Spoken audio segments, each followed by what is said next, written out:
Bonsoir, bonsoir à tous, bienvenue sur Public Sénat, ravi de vous retrouver pour un nouveau numéro d'Allons plus loin. Nous sommes ensemble pendant 1 heure, on va donc prendre le temps d'analyser et de questionner toute l'actualité politique et parlementaire. Et on va d'abord le faire avec notre invité du jour, c'est Loïc Hervé, bienvenue. Merci d'avoir accepté notre invitation, vous êtes sénateur Union centriste de la Haute-Savoie. Vous réagirez à différents sujets et en particulier au vote au Sénat de l'extension de la PMA. Durant cette heure, nous irons comme tous les jours en salle des conférences pour faire réagir d'autres sénateurs et sénatrices. Et ce sera avec vous, Alexandre Poussard. Et oui, Rebecca, et on parlera PMA et GPA avec Alain Milon, le président de la Commission des affaires sociales du Sénat, qui observe depuis une dizaine d'années l'évolution de l'opinion publique et de la classe politique sur ces sujets sociétaux. Merci Alexandre. À tout à l'heure, nous irons bien sûr dans l'hémicycle avec vous, Alice Bardot. Vous nous direz où en est l'examen du texte. Et oui, Rebecca, en ce moment, on parle ouverture de la PMA post-mortem. Une question délicate. L'Assemblée avait voté contre, le gouvernement est également contre, mais plusieurs amendements ont été déposés par les sénateurs pour une ouverture. Merci Alice, à tout à l'heure. Allons plus loin, c'est aussi le club. 3 intervenants qui ont des choses à vous dire. Avec nous aujourd'hui, Quentin Calmet, bienvenue Quentin. Vous vous êtes penché sur ces sénateurs qui ne sont pas allés dans le sens de la majorité de leur groupe, justement sur cette question de la PMA. Oui, on touche à l'intime avec cette PMA et ça a donné quelques surprises hier. Au moment du vote, on va y revenir en détail. Les surprises avec vous. Samia Dechir, bienvenue. Vous faites aussi partie du club aujourd'hui. Vous avez suivi l'audition du général Georgelin ce matin au Sénat. C'est lui qui supervise la restauration, la reconstruction de la cathédrale Notre-Dame. Oui, il a expliqué les raisons de sa nomination et vous verrez, ça n'a pas convaincu tous les sénateurs. On verra ça avec vous. Bruno Fulini fait aussi partie du club ce soir. Bienvenue Bruno, historien. Vous collaborez à la revue L'Hémicycle et vous nous parlez cuisine et politique, pas cuisine politique, hein, c'est pas tout à fait cuisine politique, mais tous ces hommes politiques qui, au lieu de donner leur nom à un amendement ou à une loi, ont préféré donner leur nom à un plat, à une recette, et sont entrés dans l'histoire, mais par la gastronomie. C'est pas bête, on verra ça avec vous dans une demi-heure. Notre grand débat, nous reviendrons donc sur l'examen au Sénat du projet de loi bioéthique et sur le vote de son volet sensible sur l'extension de la PMA, mesure phare du texte. Les débats sont passionnés, parfois empreints d'émotion, mais loin, très loin de l'agitation de 2013 lors du mariage pour tous. De nombreux sénateurs le disent eux-mêmes, ils ont évolué sur le sujet. Faut-il y voir une petite révolution au sein du palais, au sein de la droite, au sein de l'opinion? Analyse ce soir des évolutions face à ces grandes réformes sociétales. #ALPL si vous avez envie de réagir sur Twitter. Allez, revenons tout de suite sur ce qui s'est passé hier soir dans l'hémicycle. L'extension de la PMA n'était pas adoptée de manière officielle, mais c'était un peu tout comme, puisque les amendements de suppression, eux, ont été rejetés. Fabien Recker nous explique cette petite subtilité du processus parlementaire. Pour l'adoption 126 contre 162, le Sénat n'a pas adopté. En rejetant les amendements qui visaient à supprimer l'article 1 du projet de loi bioéthique, le Sénat donne son feu vert à l'ouverture de la PMA à toutes les femmes. Au terme d'un débat qui a vu s'opposer convictions personnelles et lignes politiques. J'ai longuement réfléchi et je ne peux être en accord avec ces nouveaux droits comme vous nous les avez présentés, mesdames les ministres. Il n'y a pas de droit à l'enfant. L'enfant est une personne, un sujet de droit et ne peut donc être le sujet du droit d'un tiers. Une voix isolée à gauche. Socialistes et communistes ont dans leur grande majorité défendu la PMA pour les couples de femmes. L'évolution qui nous est proposée répond à une demande profonde, celle d'une société qui veut avoir des enfants dans des formes différentes et qui, pour cela, demande l'accès à une technique qui ne met en rien en cause les principes fondamentaux de notre éthique. Je vous remercie. Merci. La droite apparaît-elle plus divisée? Le patron des LR, Bruno Retailleau, menant l'opposition à cet article 1. Aujourd'hui, quelqu'un peut-il prouver que l'absence de père n'a aucune conséquence? L'expérience personnelle que j'en ai tend à montrer que ça peut poursuivre un individu adulte toute la vie. Voilà, donc on doit pouvoir évidemment s'interroger sur cette rupture anthropologique. C'est un pari anthropologique. Une droite où d'autres voix se sont pourtant fait entendre, comme celle de Roger Carucci, favorable à la PMA pour toutes. Je ne vote pas la loi, ni sur ces sujets-là, ni sur les autres, en fonction de mes convictions personnelles, mais en fonction de mon intime conviction de ce qui peut se faire de mieux ou du moins mal possible pour la société et pour les évolutions. Près de la moitié du groupe Les Républicains n'a ainsi pas voté la suppression de cet article emblématique du projet de loi bioéthique. Parmi les autres sujets au menu de la discussion concernant la PMA, la levée de l'anonymat pour les donneurs. Allons plus loin donc avec vous, Loïc Hervé. J'imagine que vous suivez de très près ces débats sur la PMA. Qu'est-ce que vous avez voté, vous, hier soir? Alors moi, j'ai voté les amendements de suppression, c'est-à-dire que j'ai voté contre. C'est un peu compliqué. C'est un peu compliqué à comprendre en termes de procédure. Enfin, j'ai voté contre l'ouverture de la PMA aux couples de lesbiennes et aux femmes célibataires. Et j'ai un argumentaire que j'ai donné en séance hier. Qui est le suivant. Je pense que ce sont des sujets qui ne sont pas des sujets de bioéthique. Ce sont des sujets de droit civil, de filiation, des sujets de société. La bioéthique, c'est pas ça. La bioéthique, c'est la recherche médicale, l'encadrement de la recherche médicale, les questions embryonnaires, les questions sur les cellules souches, tout ça. Ces questions-là ne sont pas des questions proprement à proprement parler de bioéthique. Ça ne devrait pas figurer Absolument dans ce projet de loi. L'occasion a fait le larron et puis le gouvernement a profité de cette occasion pour permettre de mettre dans le droit un engagement du président de la République pendant sa campagne présidentielle. Et ça, on ne peut pas lui en faire grief, mais on ne peut pas dire que c'est un sujet de bioéthique. Mais c'est pas pour ça que vous votez contre l'ouverture de la PMA. C'est pas pour ce principe-là, je veux dire. Alors, encore une fois, l'assistance médicale à la procréation est légale en France depuis près d'une quarantaine d'années.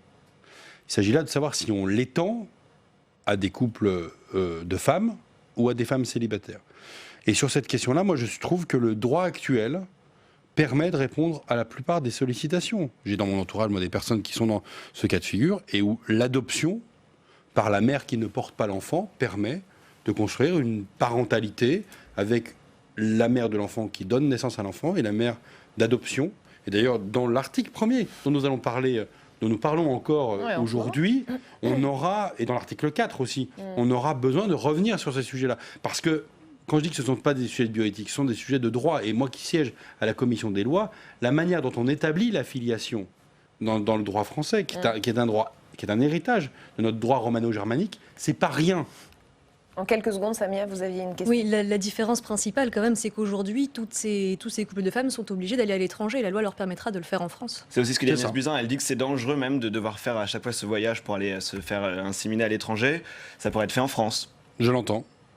Mais ça n'a pas été un argument suffisamment important pour moi pour que je me prononce en faveur de cette extension-là. Et ce texte, on va continuer d'en parler sous une autre forme avec nos chroniqueurs. C'est l'heure du club d'Allons plus loin.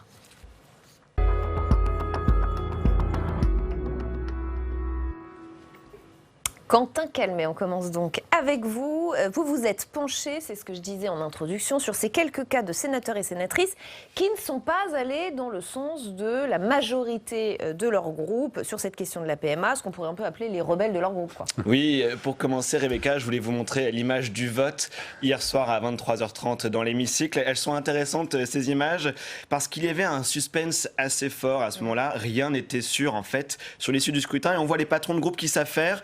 Beaucoup d'agitation autour de ce vote, même avec le recours à des huissiers qui viennent aider à la manipulation informatique. C'est la pagaille car on ne sait pas très bien dans chaque groupe qui vote quoi et donc il faut comme cela ajuster le vote jusqu'à la dernière seconde.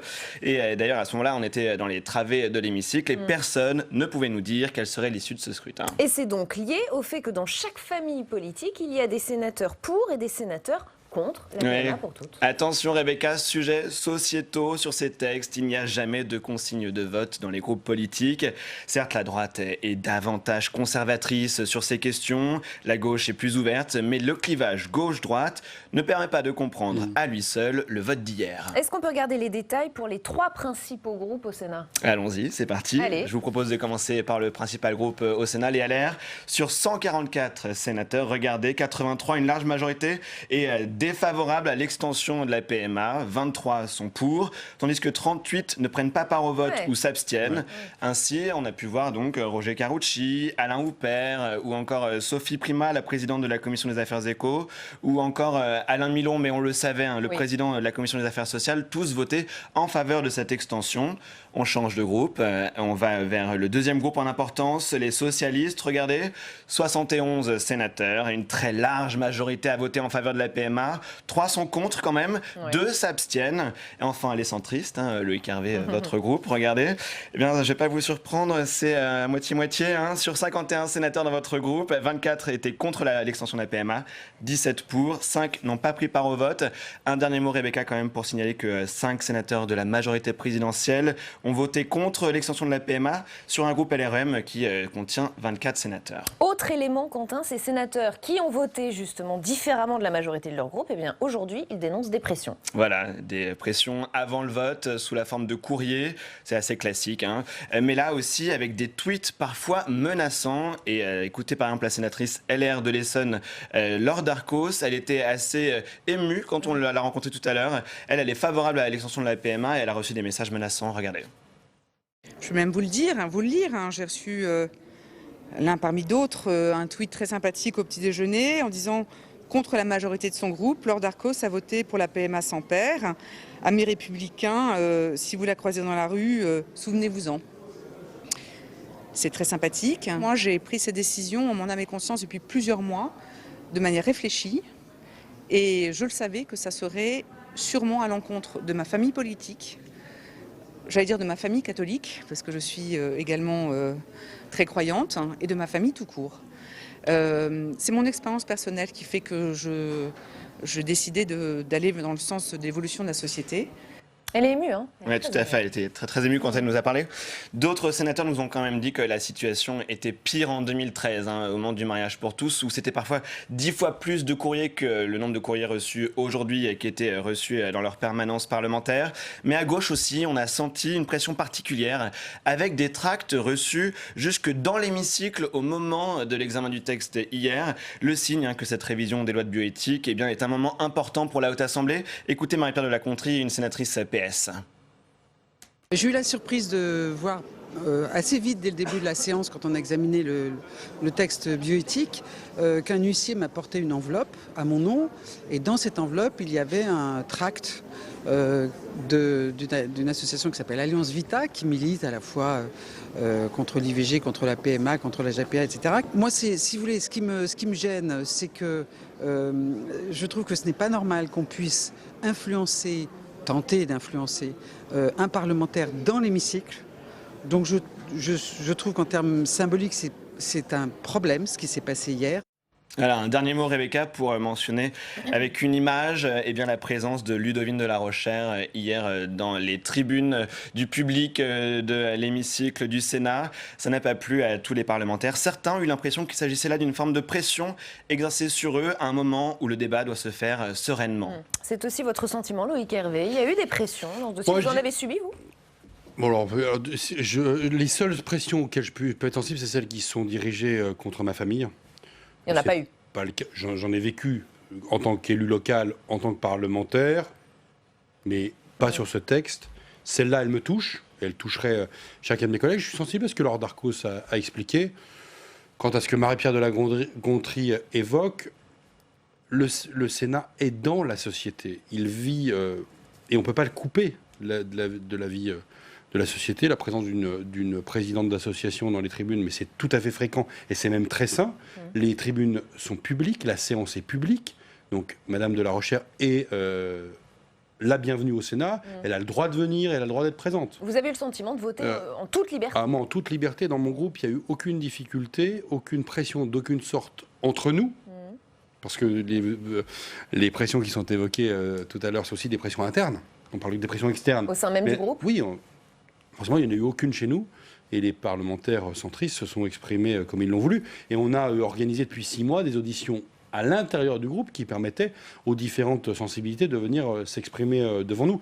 Donc, il faut toujours bien savoir ce que c'est qu'une pression et savoir qu'on légifère aussi par rapport à quelque chose qui intéresse la société civile et qui intéresse les Français. Donc, je fais une distinction entre l'action normale d'une démocratie et puis des pressions qui peuvent être ciblées sur une personne et qui sont, elles, tout à fait condamnables. Vous pensez quand même que des enseignements ont été tirés aussi de 2013, où là, pour le coup, les pressions étaient certainement beaucoup plus fortes ? Oui, parce qu'on ne légifère pas tout à fait dans les mêmes conditions. L'opinion est plus favorable qu'elle ne l'était sur ces questions-là de société qu'à l'époque. Et deuxièmement, aujourd'hui, l'opinion n'a pas le regard tourné vers ces questions-là comme elle pouvait l'avoir au moment de la loi Taubira.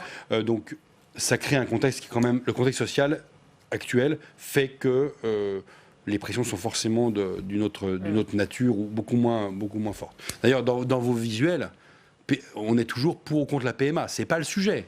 Pour ou contre l'extension de la PMA. On essaie de simplifier. Je sais, mais le débat est c'est toujours le problème. On nous a rappelé quand même dans l'hémicycle, ou en commission spéciale, que ceux qui sont défavorables à l'extension de la PMA aux couples de femmes et aux femmes célibataires seraient peut-être aussi des gens qui auraient été contre le mariage pour tous ou carrément contre l'IVG.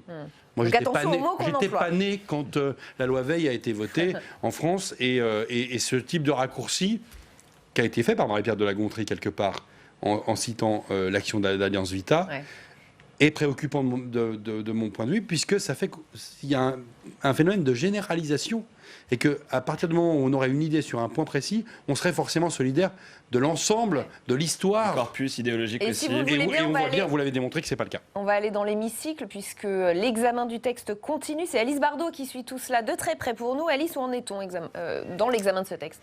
Alors Rebecca, actuellement les sénateurs parlent de la PMA post-mortem. Alors la PMA post-mortem, qu'est-ce que c'est? Il s'agit pour une femme de poursuivre le processus d'une PMA après le décès de son conjoint grâce à des spermatozoïdes ou des embryons congelés. Alors pour rappel, la PMA post-mortem est actuellement interdite en France. Les embryons conçus avec le conjoint décédé sont donc donnés ou détruits. Mais certains sénateurs à gauche de l'hémicycle, notamment, ils sont favorables. Ils ont un argument. On ne peut pas d'un côté autoriser les femmes célibataires d'avoir recours à la PMA et de l'autre le refuser aux veuves qui l'avaient engagée avec leur conjoint avant son décès. Un paradoxe selon de nombreux sénateurs puisque ces femmes deviendraient de facto des femmes seules et pourraient donc recourir à un tiers donneur à défaut de pouvoir utiliser les gamètes ou les embryons de leur conjoint décédé. Mais la ministre des Solidarités et de la Santé, Agnès Buzyn, a bien tenu à distinguer les deux situations. On l'écoute.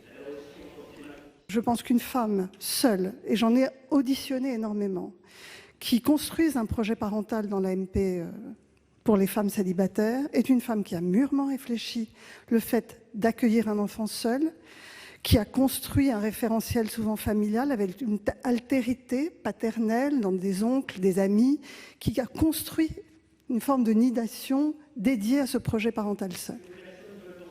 Alors vous l'aurez compris, le gouvernement est opposé à la PMA post-mortem, de même que la rapporteure LR de la commission Muriel Jourda. On l'écoute. L'intérêt de la femme qui a fait ce projet, il est peut-être, ça n'est même pas sûr d'ailleurs, mais peut-être, de bénéficier de cet embryon. En face, nous avons, et c'est toujours ainsi dans ce projet de loi, l'intérêt de l'enfant. L'intérêt de l'enfant, c'est un enfant qui va naître orphelin de père, et la loi l'y aura autorisé, et c'est un enfant, excusez-moi de le dire d'une façon aussi crue, mais c'est la réalité, qui va naître d'un mort. Ce qui est évidemment, lorsqu'on parle de rupture anthropologique, une rupture assez forte, puisqu'on ne fait plus la distinction entre le vivant et le mort. Voilà ce entre quoi vous avez à choisir, mes chers collègues. Même si ce n'est pas sa conviction personnelle, Muriel Jourda a défendu la position de la commission favorable à l'ouverture de la PMA post-mortem dans un cas bien précis, lorsque les embryons ont déjà été conçus avant le décès du conjoint. Donc une proposition LR qui ne concernerait que quelques cas exceptionnels, 1, 2 ou 3 cas en 10 ans, a précisé tout à l'heure la sénatrice LR Catherine Procaccia. Cette proposition de la droite pourrait donc être un juste milieu entre le droit existant qui interdit totalement la PMA post-mortem et ce que propose la gauche qui souhaite l'ouvrir plus largement que ce que souhaite la droite. La PMA post-mortem a jusqu'ici été rejetée à chaque révision de la loi bioéthique et il faut rappeler que l'Assemblée nationale l'a rejetée. coup, Alice, en quelques mots, Loïc Hervé, cette PMA post-mortem, puisque c'était l'un des grands sujets du jour. Alors moi, c'est pas difficile pour moi, puisque je suis défavorable à l'extension de la PMA. Je suis aussi défavorable à la PMA post-mortem. Qu'est-ce que ça vous inspire ? Je trouve qu'il y a une cohérence dans la mesure où on a ouvert la PMA comme elle a été votée ou quasiment votée par le Sénat hier, à ce qu'on se pose ces questions-là. Et d'ailleurs, vous avez remarqué la dignité des débats sur ces sujets-là, la gravité des débats, parce qu'on touche des sujets qui touchent des situations individuelles extrêmement difficiles. Et évidemment, la veuve, on parle d'une veuve qui aurait, après avoir recueilli l'accord du conjoint de son vivant, que cette PMA post-mortem puisse avoir lieu, elle est dans le droit actuel contrainte à un double choix, soit la destruction des embryons ou des gamètes, soit le don à une autre femme qui pourrait être célibataire et qui pourrait avoir droit. Donc moi, je voterai contre par principe cette PMA post-mortem, mais je comprends les arguments, dans la mesure où l'ouverture a été faite, qu'on puisse avoir ce débat, et je comprends que certains collègues veuillent aller plus loin. Je constate quand même que ce sont des portes ouvertes les unes après les autres. Hier soir, on a évoqué la question des transsexuels. C'est-à-dire qu'à partir du moment où la PMA est ouverte, il y a d'autres questions qui se posent en cascade et sur lesquelles les mêmes questions morales, juridiques se posent à chaque fois. On change de sujet, Loïc Hervé. On va continuer avec vous, Samia Dechir. Vous revenez sur une autre actualité du Sénat. C'est une audition sur Notre-Dame. Oui, ce n'est pas tous les jours que la commission de la culture reçoit un militaire. Et ce matin, elle a entendu le général Jean-Louis Georgelin. C'est lui qui a été nommé par Emmanuel Macron pour superviser le chantier de restauration de la cathédrale Notre-Dame suite à l'incendie d'avril 2019. Qui est Jean-Louis Georgelin? C'est l'ancien chef d'état-major des armées. Alors, a priori, on ne voit pas vraiment le lien avec l'architecture. Non, pas immédiatement. Voilà, donc la question c'est pourquoi le président a voulu un profil militaire pour un chantier de restauration d'une cathédrale. Les sénateurs lui ont posé la question, écoutez sa réponse.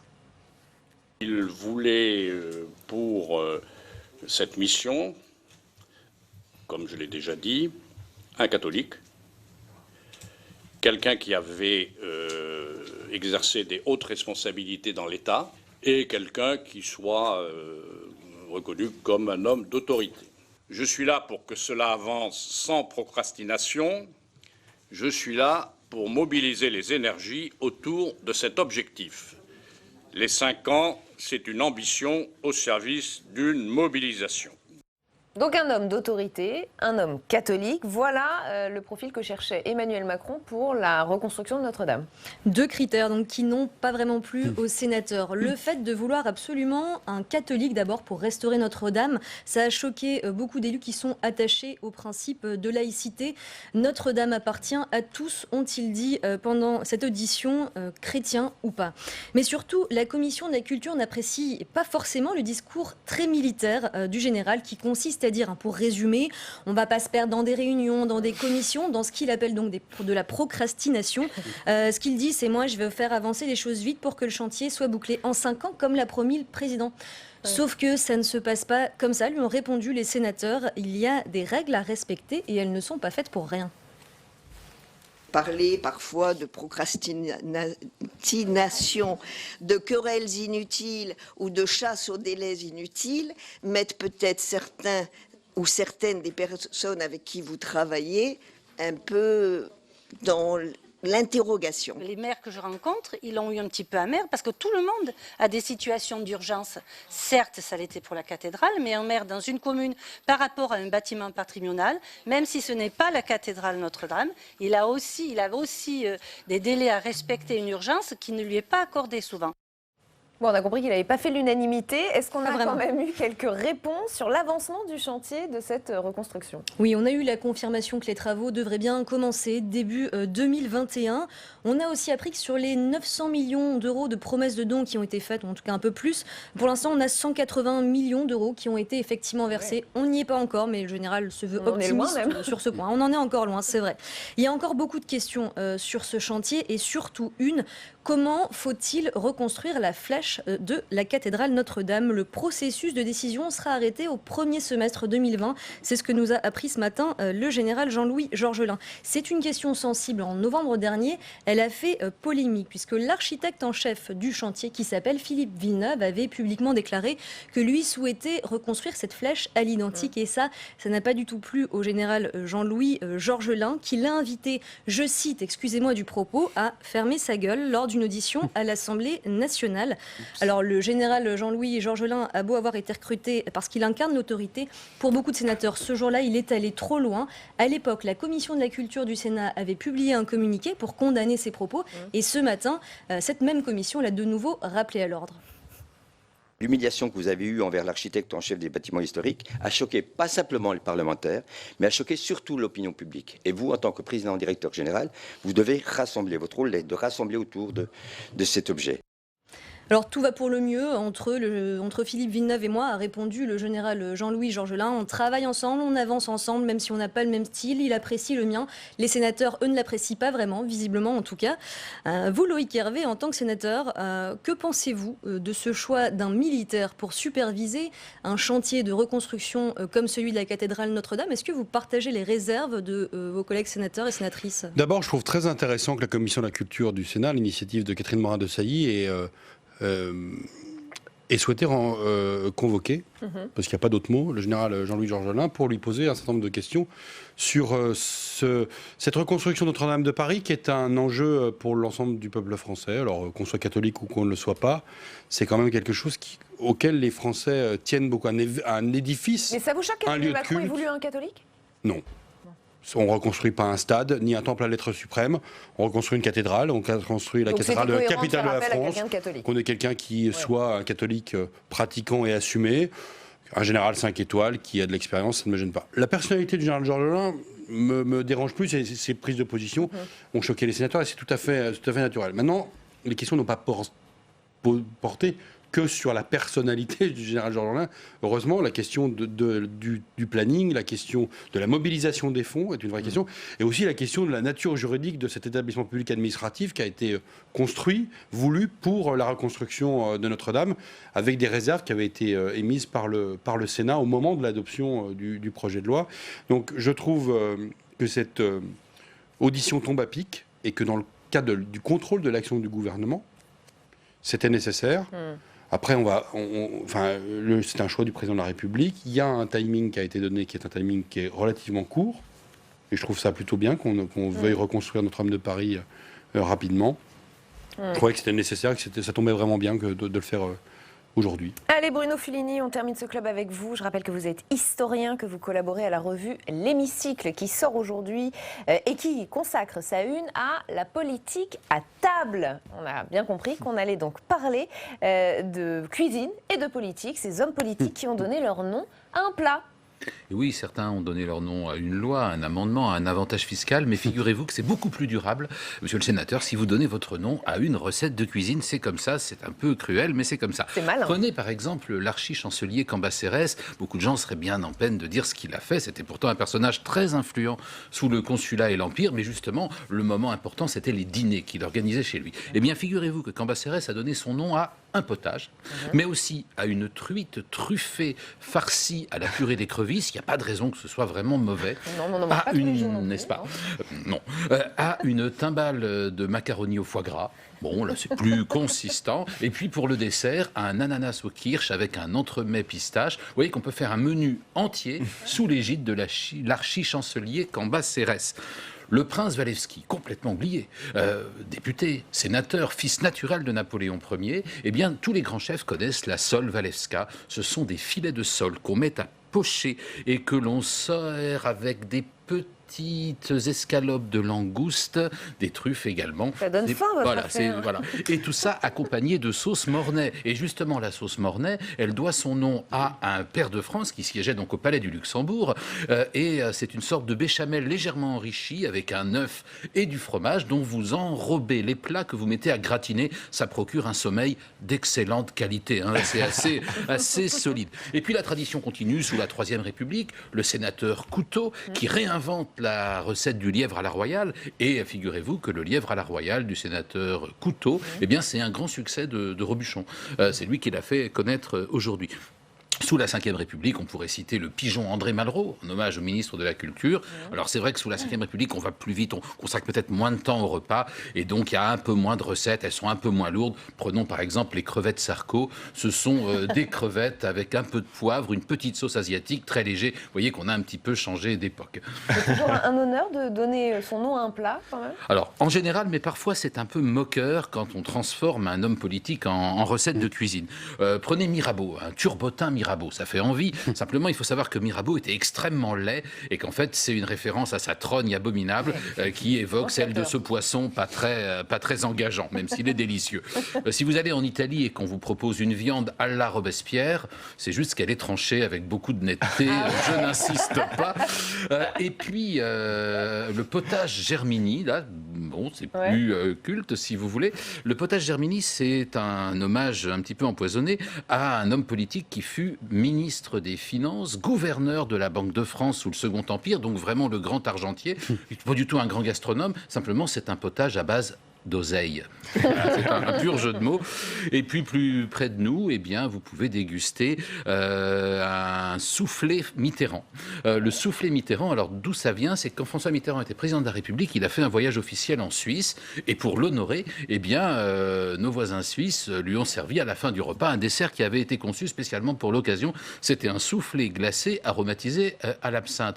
Oui, mais l'absinthe était interdite en Suisse, et donc il y a eu une polémique de presse devenue polémique politique. Comment, pour le président français, on utilise un ingrédient illégal? Et donc, cette polémique a quelque part fixé le nom de ce plat. Donc, le sorbet, la glace, le soufflé glacé Mitterrand. Alors là, c'est assez rafraîchissant. De vraies vertus digestives grâce à l'absinthe, donc tout à fait recommandé après la sole Walewska à la sauce Mornay. Il aurait quelle saveur votre plat, Loïc Hervé, en quelques secondes? Il y aurait forcément du fromage parce que je viens de la Haute-Savoie, mais il faut que je demande à mon ami Marc Vera de me concocter une recette. Moi qui viens d'un département où il y a énormément de chefs étoilés. On a énormément de collectivités locales qui font un peu sur l'ambiance Masterchef, qui font des concours entre les habitants, les élus, etc. Donc ça pourrait être une idée, tiens. Eh bien c'est noté, c'est le message est lancé. Mais il y aura beaucoup de fromage, c'est sûr. Et du reblochon. Merci Loïc Hervé de vous être prêté au jeu du club aujourd'hui. Merci à tous les trois d'en avoir fait partie. La suite d'ALPL, c'est notre grand débat. On va de nouveau revenir sur ce vote de l'extension de la PMA au Sénat. On va s'arrêter sur la façon dont le Sénat s'est préparé à ces débats et sur les évolutions constatées dans les rangs des sénateurs. Gérard Larcher lui-même avait un peu donné le ton en septembre dernier, se disant plutôt ouvert, ce qui, l'air de rien, annonçait déjà une petite révolution au Palais du Luxembourg. On analyse tout cela avec nos invités dans un instant. D'abord, retour en images sur les mois qui ont précédé ce vote. Dès septembre dernier, Gérard Larcher donne le ton. En conférence de presse, il se dit ouvert sur la question de la PMA pour toutes. Nous pouvons avoir les uns et les autres des positions différentes. La mienne, vous la connaissez, je suis assez ouvert sur ce sujet-là. Je l'ai dit depuis très très longtemps. Mais je dois veiller à ce qu'il y ait un débat de grande qualité, de grande hauteur. Le président du Sénat a donc prôné un débat apaisé sur les questions de bioéthique, tout le contraire du mariage pour tous en 2013. Comme Gérard Larcher, nombreux sont ceux au sein du groupe LR qui ont évolué sur la PMA. Que le Sénat vote le texte, on a l'impression que c'est un événement considérable. Mais non, ce n'est pas un événement considérable. Il y avait eu, et tout le monde s'en souvient, des débats compliqués il y a 7 ans sur le mariage pour tous. Beaucoup de sénateurs avaient été un peu amers de voir l'image que donnait le Sénat. Là, il y a des gens à droite qui étaient contre l'ouverture de la PMA, d'autres qui étaient pour l'ouverture de la PMA. Voilà. Après tout, que le Sénat vive en 2021 comme les gens de 2021, ça n'a rien d'extraordinaire. Reste que le sujet ravive les clivages sur les questions de société au sein des Républicains, qui reste bel et bien divisé sur la PMA. En séance, les échanges sont loin d'être apaisés, notamment autour du remboursement et des familles monoparentales. Malgré un premier feu vert à la PMA en commission, 2 tiers des LR au Sénat restent opposés à l'extension pour les couples de femmes. On a des questions à se poser et évidemment la question principale qui se pose, c'est celle du sort que nous faisons à l'enfant.